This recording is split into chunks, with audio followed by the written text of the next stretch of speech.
En el siglo XIX, a un teólogo evangélico se le ocurrió un novedoso esquema, desconocido en toda la historia de la iglesia, de que la iglesia no tenía que ver con las necesidades humanas, que la misión de la iglesia se dedicaba a lo espiritual y a la expectativa de que Cristo viene para resolver los problemas generales. O sea, nuestra tarea como iglesia, dice este teólogo, es predicar, no necesidades humanas. Y si en algún momento atendemos necesidades humanas, debe ser como pretexto para predicar, porque la tarea es predicar. Yo quiero sugerir que este esquema contradice todas las escrituras, que no hay un solo verso en la Biblia que sostenga este punto, y que el Nuevo Testamento claramente explica que la iglesia está llamada a satisfacer las necesidades humanas de su gente y de la gente alrededor de la iglesia. Te voy a dar 10 o más argumentos bíblicos, no mi opinión, sino lo que claramente dice la Biblia. Mira, lo primero es cuando Jesucristo resume la ley de Moisés en 2 mandamientos, amar a Dios y amar al prójimo. Claramente amar al prójimo significa satisfacer las necesidades humanas. O sea, porque tú amar al prójimo con el que tú compartes en la iglesia o al prójimo alrededor de la iglesia, eso no puede excluir las necesidades humanas, porque amor es eso, ayudar a suplir las necesidades humanas. Entonces la iglesia tiene la misión de predicar amor al prójimo. Entonces, satisfacer necesidades humanas es la manera como amamos al prójimo, como a nosotros mismos. Segundo lugar, cuando Jesús quiso poner en práctica ese principio, hablando también con el fariseo le dice, pero ¿quién es mi prójimo? Okay, tengo que amar a mi prójimo, pero ¿quién es mi prójimo? Entonces Jesús le tira la parábola del buen samaritano. Y el objetivo de la parábola del buen samaritano es que los cristianos tenemos que atender las necesidades humanas. O sea, esa es toda la parábola. O sea, un hombre cae herido en el camino y pasa un levita, hasta que viene un samaritano y el samaritano lo atiende. Jesucristo dice, eso es lo que tenemos que hacer. Así se ama al prójimo. O sea que ya ahí basta. O sea, la iglesia tiene la misión de satisfacer las necesidades humanas, de enseñar a sus miembros a satisfacer las necesidades humanas, no solo lo espiritual, ni solo la segunda venida de Cristo. Además, en tercer lugar, Jesucristo no solo dio mandamientos generales, sino que fue específico. Mira, hay 3 ocasiones por lo menos en las que Jesús claramente hace lo que alguien llamó después una opción preferencial por los pobres. O sea, Jesucristo colocó los pobres en el centro de su misión. Por ejemplo, Lucas dice, cuando recoge el sermón especial de Jesús, Lucas dice, bienaventurados los pobres. Mateo dice lo mismo, bienaventurados los pobres en espíritu, o sea, en su actitud, pero bienaventurados los pobres. Cuando Jesús entra a la sinagoga, la primera vez que se recoge el relato, en Lucas capítulo 4, versículo 28, él dice, yo he venido a dar buenas nuevas a los pobres. Y eso se repite en Mateo y en Lucas. O sea, he venido a los pobres. O sea, Jesús tiene un compromiso especial con los pobres. Y cuando habla con el joven rico que quiere ser seguidor de Jesucristo, eso está en Marcos 10:21, Jesucristo le dice, mira, si tú quieres ser mi discípulo, vende todo lo que tú tienes y dalo a los pobres. Necesidades humanas.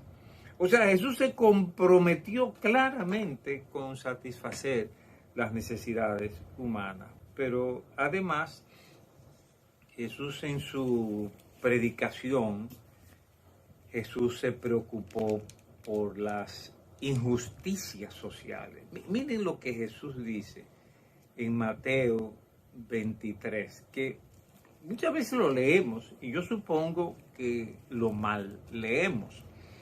Pero miren lo que dice Jesús en su discurso de Mateo 23, en el verso 23. Ay de vosotros, escribas y fariseos. ¿Quiénes eran los escribas y los fariseos? Los políticos del Sanedrín. Eran los políticos de esa época.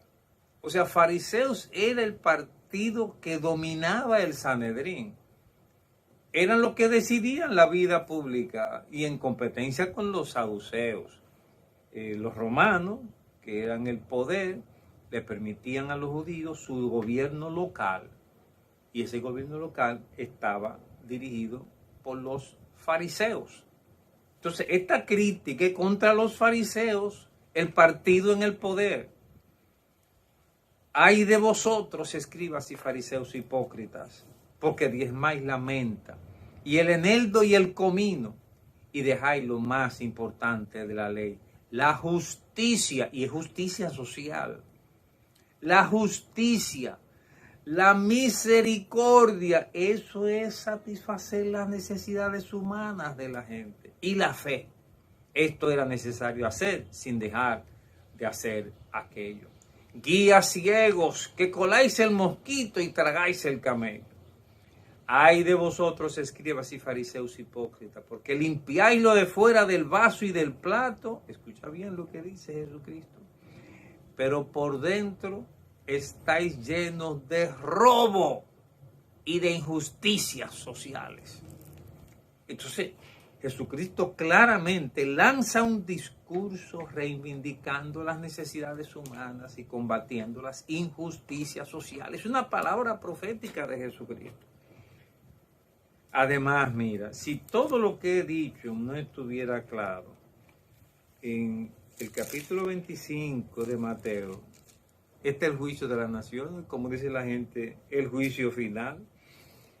Y dice que Jesús lo va a poner las ovejas a su derecha y los cabritos a su izquierda. Entonces, oígame, como dice desde el verso 34. A ver si la iglesia tiene la misión de satisfacer las necesidades humanas. Entonces el rey dirá a los de su derecha, venid benditos de mi Padre, heredad el reino preparado para vosotros desde la fundación del mundo, porque tuve hambre y me disteis de comer, tuve sed y me disteis de beber, fui forastero y me recogisteis, estuve desnudo y me cubristeis, enfermo y me visitasteis, en la cárcel y vinisteis a mí. Esa es la agenda que está esperando Jesucristo de la iglesia. Esas son necesidades humanas. O sea, no es posible leer el Evangelio y obviar el punto de que la iglesia tiene en su misión ayudar en las necesidades humanas de sus miembros y alrededor. Además, la iglesia que se establece en Pentecostés enfrenta las necesidades humanas desde su fundación. Uno lee el capítulo 2 de los Hechos y podría descuidar lo que Lucas al escribir quiso que estuviera bien claro, que la iglesia tenía una misión integral que incluía así dones del Espíritu Santo, la predicación de la palabra, el discipulado, pero también las necesidades humanas. Mire cómo lo dice en el versículo 44 y 45, bien claro. Todos los que habían creído estaban juntos y tenían en común todas las cosas. Y vendían sus propiedades y sus bienes y los repartían a todos según la necesidad de cada uno. Es un comunismo primitivo que se estableció allí, en la iglesia primitiva.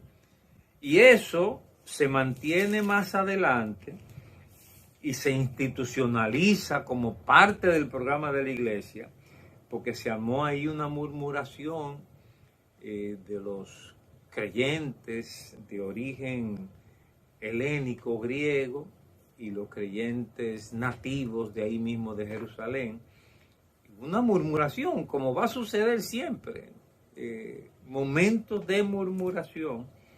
Y en este caso, a los apóstoles se les ocurre lo que dice versos 2, 3 y 4. Escuchen bien, para que ustedes vean el papel que tuvo llenar las necesidades humanas en la iglesia primitiva. Dice, entonces los 12 convocaron a la multitud de los discípulos y dijeron, no es justo que nosotros dejemos la palabra de Dios para servir en las mesas, para el trabajo de diaconía. Servir aquí es diaconía en las mesas.